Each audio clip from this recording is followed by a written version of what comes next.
ಜಿ5 ಇರುವಾಗ ನೀವು ನಿಮ್ಮ ನೆಚ್ಚಿನ ಶೋಗಳನ್ನ ಎಂದಿಗೂ ಮಿಸ್ ಮಾಡಿಕೊಳ್ಳುವುದಿಲ್ಲ. ಅದು ಸಂಪೂರ್ಣ ಉಚಿತವಾಗಿ. ಇವತ್ತು ನೋಡಿ ಸಣ್ಣದಾಗಿ ಹೆಚ್ಚಿ ಬೀಟ್ರೂಟ್ ಪಲ್ಯನ ಸೊಗಸಾಗ ಮಾಡಿದ್ದೀನಿ. ನಳ ಮಹಾರಾಜನೇ ನಾಚ್ಕೋಬೇಕು. ಸುಮ್ಮನೆ ಬಾಯಲ್ಲಿ ಹಿಂಗಿಟ್ರೆ ಸಾಕು, ಪುಸುಕ್ಕಂತ ಕರ್ಗೆ ಹಂಗೆ ಒಳಗೊಟ್ಟೋಗುತ್ತೆ. ಇವತ್ತಿನ ರುಚಿ ತಿಂದ ಮೇಲೆ ದಿನ ನೀವೇ ಮಾಡಿ ಮಾವ, ನೀವೇ ಮಾಡಿ ಮಾವ, ನೀವೇ ಮಾಡಿ ಮಾವ ಅಂತ ಹೇಳಬೇಕು. ಅಷ್ಟು ಚೆನ್ನಾಗಿದೆ. ಸಮರ್ಥ, ಶುರು ಮಾಡೋ.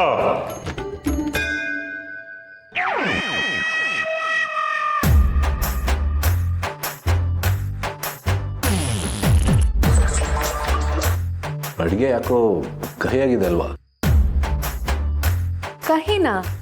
ಇಲ್ವಲ್ಲ ಅಣ್ಣ, ಉಪ್ಪು ಸ್ವಲ್ಪ ಕಮ್ಮಿ ಆಗಿದೆ, ಖಾರ ಸ್ವಲ್ಪ ಜಾಸ್ತಿ ಆಗಿದೆ.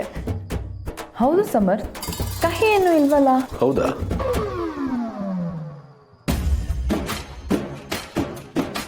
ಇಲ್ಲ, ಸ್ವಲ್ಪ ಕಹಿನೇ. ಏನಪ್ಪ ನೀನು,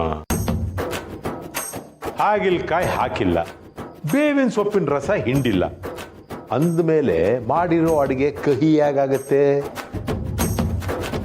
ಓ, ಅಕಸ್ಮಾತ್ ತಿನ್ನೋವಾಗ ಅಡಿಗೆನಲ್ಲಿ ಕಹಿ ಕಂಡ್ರೆ ಯಾವುದೋ ಕೆಟ್ಟ ಸುದ್ದಿ ಬರುತ್ತಂತೆ. ಅಂದ್ರೆ ಯಾರ್ದಾದ್ರೂ ಸಾವಿನ ಸುದ್ದಿ ಬರುತ್ತೆ ಅಂತ ನಮ್ಮ ಅಜ್ಜಿ ಹೇಳ್ತಾ ಇದ್ರು.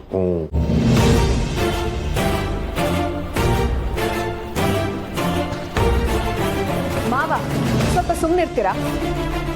ಬಾಯಿ ಕಹಿ ಆಗೋದಕ್ಕೂ ಬದುಕೆ ಮುಗ್ದೋಗೋದಕ್ಕೂ ಯಾವ ಸಂಬಂಧನೂ ಇಲ್ಲ. ಏನ್ ಮಾತು ಅಂತ ಮಾತಾಡ್ತೀಯ ಸೊಸೆ ಮುದ್ದ?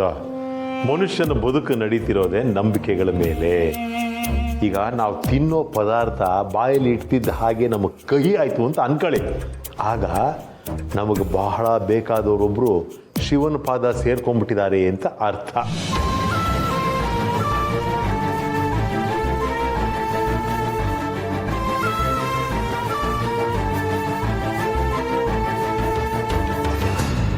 ನಾನು ಅಮ್ಮನ ಹತ್ರ ಒಂದ್ಸತಿ ಮಾತಾಡಬೇಕು.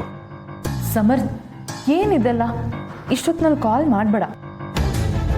ಅಂಕಲ್, ನೀವೇನೇನೋ ಹೇಳ್ಬೇಡಿ, ಸುಮ್ಮನೆ ಇರಿ. ಇಲ್ಲ, ಯಾಕೋ ನನ್ನ ಮನ್ಸು ಕೇಳ್ತಾ ಇಲ್ಲ. ನಾನು ಒಂದ್ಸತಿ ಕಾಲ್ ಮಾಡ್ತೀನಿ.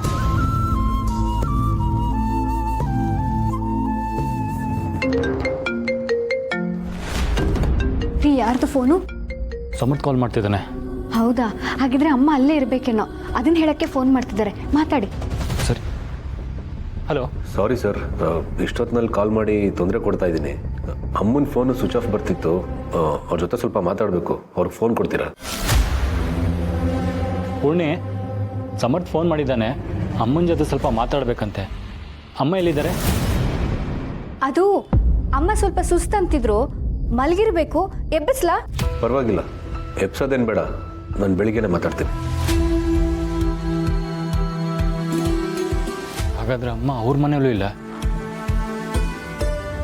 ಮತ್ತಿನ್ನೆಲ್ಲಿ ಹೋಗೋಕ್ಕೆ ಸಾಧ್ಯ? ಸಮರ್ಥ್, ಏನು ಯೋಚನೆ ಮಾಡ್ತಿದ್ಯಾ? ಊಟ ಮಾಡೋ. ಇಲ್ಲ, ನನಗೆ ಯಾಕೋ ಊಟ ಸೇರ್ತಾ ಇಲ್ಲ. ನನಗೆ ಊಟ ಬೇಡ.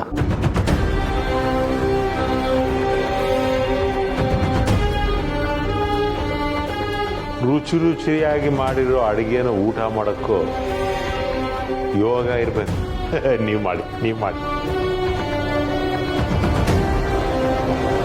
ಜಿ5 ಆಪ್ ಡೌನ್ಲೋಡ್ ಮಾಡಿ ಎಲ್ಲಾ ಸಂಚಿಕೆಗಳನ್ನು ಸಂಪೂರ್ಣ ಉಚಿತವಾಗಿ ನೋಡಿ.